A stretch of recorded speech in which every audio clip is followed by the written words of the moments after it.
कोई भी बड़ा काम हो या कुछ ऐसा जो आप अर्जित करना चाहते हैं तो समाज विरोध करता है।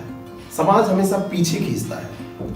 आज एक कहानी आपको सुनाता हूं कि जब ऐसा आपके साथ हो तो आपको क्या करना चाहिए। एक संत थे जिनके कुछ शिष्य थे और वो एक नदी के किनारे रह के उनको शिक्षा दिया करते थे। एक दिन एक शिष्य ने उनसे पूछा कि जब भी मैं कुछ अच्छा करने चलता हूं, कुछ भी बड़ा सोचता हूं, तो समाज विरोध करता है और मुझे पीछे खींचने की कोशिश करता है। ऐसे में मुझे गुरुजी क्या करना चाहिए?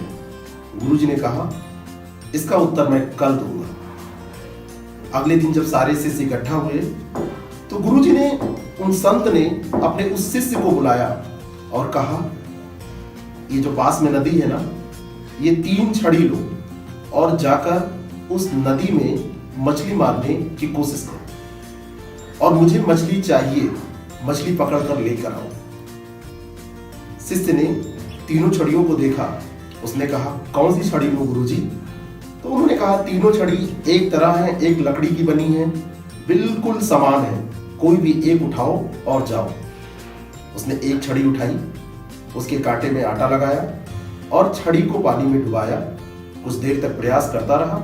एक बड़ी मछली आकर उसमें फंस गई। जब मछली फंसी तो वो बहुत खुश था। उसने ताकत लगाई मछली को बाहर निकालने के लिए। मछली क्योंकि बड़ी थी तो उसने भी ताकत लगाई।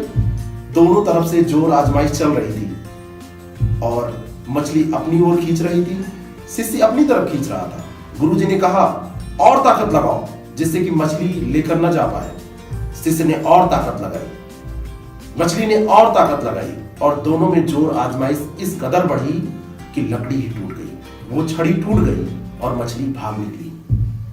शिष्य गुरुजी के पास आया।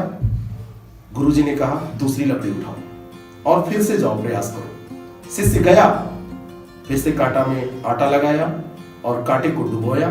थोड़ी देर बाद फिर एक मछली फंसी।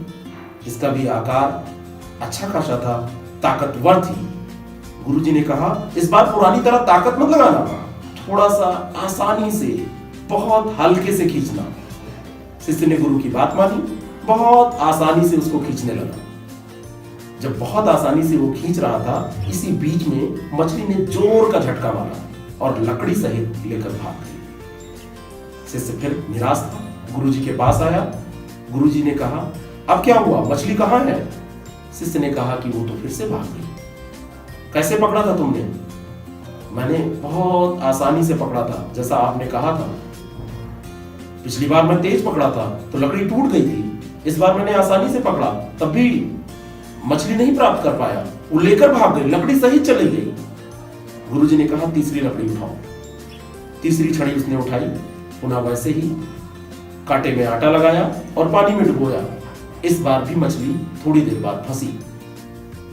मछली ने ताकत मारी, ये भी ताकत लगाने जा रहा था। तब तक गुरुजी ने रोका और उन संत ने कहा, मछली जैसे जैसे ताकत लगाती जा रही है, तुमको भी वैसे वैसे ताकत लगाना है, ना कम ना ज्यादा। मछली अपनी ताकत मार रही थी, शिष्य अपनी ताकत लगा रहा था। जैसे जैसे वो ताकत तेज करती थी, शिष्य भी अपनी ताकत तेज करता था। मछली ताकत धीमी करती थी, शिष्य भी अपनी ताकत को कम करता था। बड़ी देर तक ये संघर्ष चलता रहा और एक समय ऐसा आया जब मछली हताश होकर शांत पड़ गई और शिष्य ने मछली को निकाला और गुरुजी के सामने लाकर रख दिया। सब लोग, जितने भी शिष्य थे, सब शांत पड़ गए, सब शांत बैठे थे। गुरुजी ने कहा, क्या समझ में आया? सब शांत थे। तो गुरु ने कहा कि जब समाज किसी चीज का विरोध करे तो तुमको उसकी विरोध को ताकतवर नहीं बनाना है, खुद से बहुत ताकत नहीं लगानी है, लेकिन शांत भी नहीं बैठना है कि अपना काम आप छोड़ दो, अपने लक्ष्य को आप त्याग दो और समाज के विरोध के आगे आप नतमस्तक हो जाओ।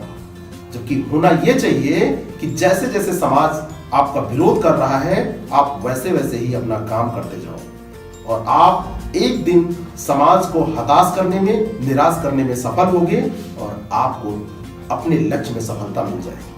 तो जब भी आपके सामने आपका समाज, आपका परिवार, आपके आसपास के लोग ऐसे विरोध करते नजर आए तो आपको भी उसी समान गति से अपने काम को करते रहना है जिस समान गति से वो विरोध कर रहे हैं। ना उसमें उलझना है और ना इतना सुलझ जाना है, इतना निष्क्रिय हो जाना है कि आप निराश हो जाएं और समाज आप पर हावी हो जाए। फिर मिलते हैं एक ऐसी ही नई कहानी के साथ, तब तक के लिए अलविदा।